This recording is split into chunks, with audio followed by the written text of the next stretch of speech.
जय हिंद दोस्तों, मेरा नाम है विवेक और आज मैं 10वीं पास के लिए बहुत ही शानदार सिविल कोर्ट की वैकेंसी लेकर आया हूं।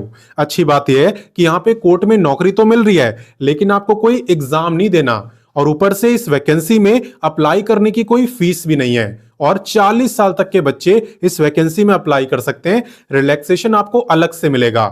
तो कैसे आपका सिलेक्शन हो रहा है, कैसे आपको इसमें अप्लाई करना है, क्या क्वालिफिकेशन है, क्या एज है, A to Z सारी जानकारी मैं आपको दूंगा।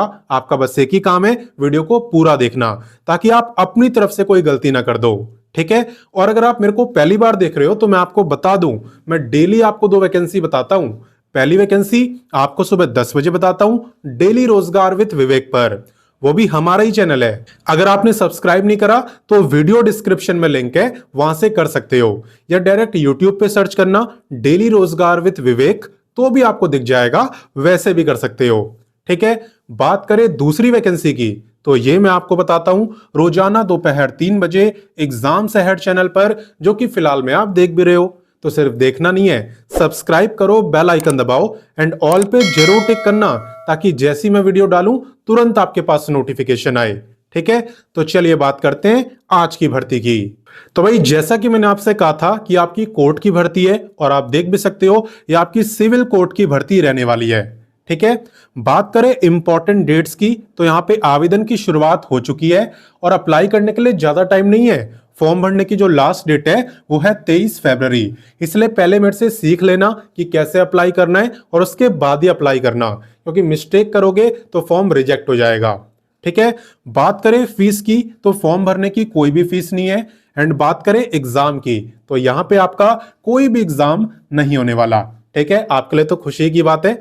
बाकी चलिए इससे आगे बढ़ते हैं। अब नेक्स्ट बात करते हैं एलिजिबिलिटी यानी क्वालिफिकेशन की। तो देखो, यहां पे कोई भी 10वीं पास अटेंडर के लिए अप्लाई कर सकता है। ठीक है। ना तो कोई एक्सपीरियंस मांगा है, ना ही कोई एक्स्ट्रा सर्टिफिकेट, लेकिन इतना जरूर बोला है कि अगर आपके पास ड्राइविंग, गार्डनिंग या फिर कोई टेक्निकल नॉलेज हो तो उसके बारे में आप बताए जरूर, इससे आपको प्रेफरेंस मिलेगी। ठीक है। एक्सपीरियंस होना जरूरी नहीं है, लेकिन अगर इनमें से कोई भी स्किल आपके पास है तो आप उसके बारे में बताना, उससे आपको प्रेफरेंस मिलेगी। ठीक है। बात करें यहां पे पे की तो पे आपका रहने वाला है 20 से 25 के बीच में, जो कि बुरा नहीं है क्योंकि क्वालिफिकेशन भी 10th पास मांगी है और एग्जाम भी नहीं देना। ठीक है। तो चलिए इससे आगे बढ़ते हैं। अब नेक्स्ट बात करते हैं एज लिमिट की, और आपको ध्यान देना है कि एज काउंट कब से हो रही है। देखो, एज आपकी काउंट हो रही है 1 जनवरी 2026 से। आपको यह चेक करना है कि भाई 1 जनवरी 2026 को मेरी एज कितनी थी। अगर उस डेट को आपकी एज 18 से 40 साल के बीच में थी तो आप इस वैकेंसी में अप्लाई कर सकते हो। और बाकी अगर आप रिजर्व कैटेगरी में आते हो तो आपको मिलेगा अलग से एज में रिलैक्सेशन। किसे कितना मिलता है चलिए बताता हूं। देखो, एज रिलैक्सेशन की जहां तक बात है तो यहां पे SC ST को मिलेगा 5 साल का, जो OBC में आते हैं उन्हें 3 साल का, अगर आप फिजिकली हैंडीकैप्ड हो तो आपको 10 साल का, और अगर आप एक्स सर्विसमैन हो तो आपको मिलेगा 5 साल का रिलैक्सेशन। ठीक है। तो रिलैक्सेशन डिपेंड करता है आपकी कैटेगरी पे। हालांकि ये भी तभी मिलेगा जब आप पे कास्ट का सर्टिफिकेट होगा, तो सर्टिफिकेट होना जरूरी है, वरना आप जनरल में ही काउंट होगे। ठीक है। तो चलिए इससे आगे बढ़ते हैं। अब नेक्स्ट बात करते हैं सिलेक्शन प्रोसेस की। तो देखो, सबसे पहले आप इस वैकेंसी में अप्लाई करोगे, यही होगा। उसके बाद आपकी क्वालिफिकेशन वगैरह को देखते हुए, आप पे क्या क्या स्किल है, ये सारी चीजों को देखते हुए आपको ये शॉर्टलिस्ट करेंगे इंटरव्यू के लिए। ठीक है। इंटरव्यू कह लो, वाइवा वॉइस कह लो, एक ही बात है। यहां पे आपका इंटरव्यू होगा और उसी के बेस पे आपका सिलेक्शन होगा।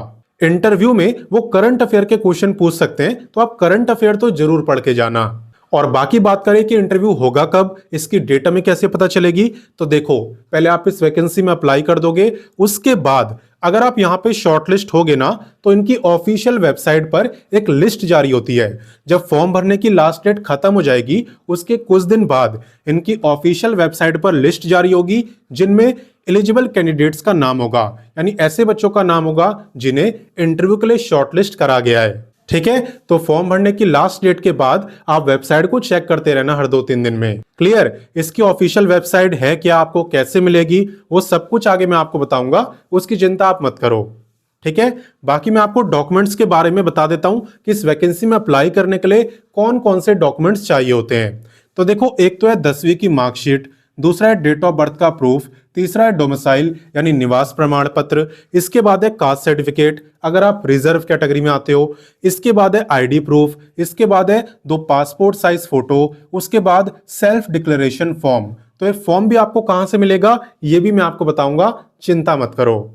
ठीक है, चलिए मैं आपको लेके चलता हूं वेबसाइट पर, दिखाता हूं इसका official notification, official website, application form, सब कुछ। तो देखो, इस वैकेंसी में अप्लाई करने के लिए सबसे पहले आपको गूगल ओपन करना है और लिखना है रोजगार टाइम। जैसे आप रोजगार टाइम लिख के सर्च करोगे, सबसे ऊपर आपको ये वेबसाइट दिखाई देगी एंड इसी पे आपको क्लिक करना है। जैसा कि आप देख सकते हो, यहाँ पे रोजगार टाइम वेबसाइट ओपन हो चुकी है, जहां पे आपको सभी लेटेस्ट वैकेंसी के बारे में बताया होता है। आप बस लेटेस्ट जॉब पे क्लिक कर देना, फिर सारी लेटेस्ट वैकेंसी आपको दिख जाएगी। इसके अलावा यहाँ पे 10वीं 12वीं graduate, ITI, diploma, post graduate हर क्वालिफिकेशन के लिए वैकेंसी है।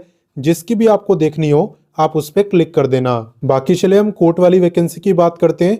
तो आपको क्लिक करना है इस सर्च बार पे एंड यहाँ पे आपको लिखना है डिस्ट्रिक्ट कोर्ट। डिस्ट्रिक्ट कोर्ट लिख के आप सर्च करना।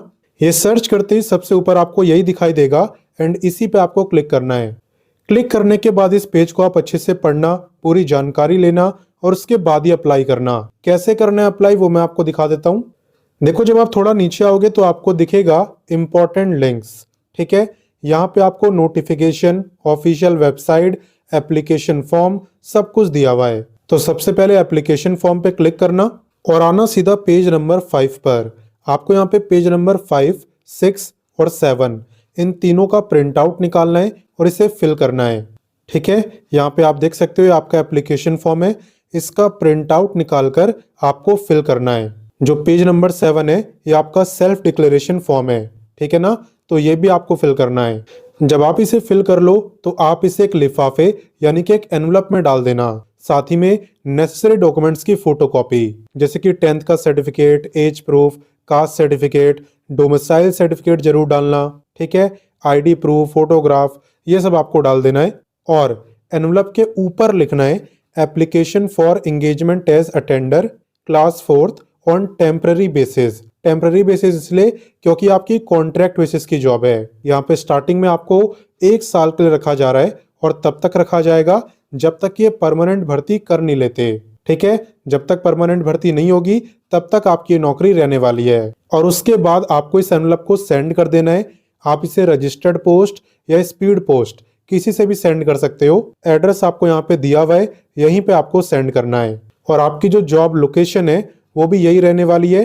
ठीक है, civil court Bettiah, West Champaran, Bihar. बाकी आप कमेंट करके बताना कि आप किस स्टेट से मुझे देख रहे हो, आप किस डिस्ट्रिक्ट में रहते हो। अगर आपके वहां भी इस टाइप की वैकेंसी आएगी तो मैं वीडियो बना के आपको इन्फॉर्म कर दूंगा। और बाकी बिहार वालों के लिए तो ये काफी अच्छा मौका है।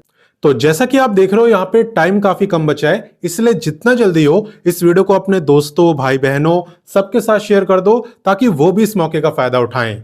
मैं मिलता हूं नेक्स्ट वीडियो में फिर एक नई वैकेंसी के साथ एंड तब तक के लिए जय हिंद, वंदे मातरम।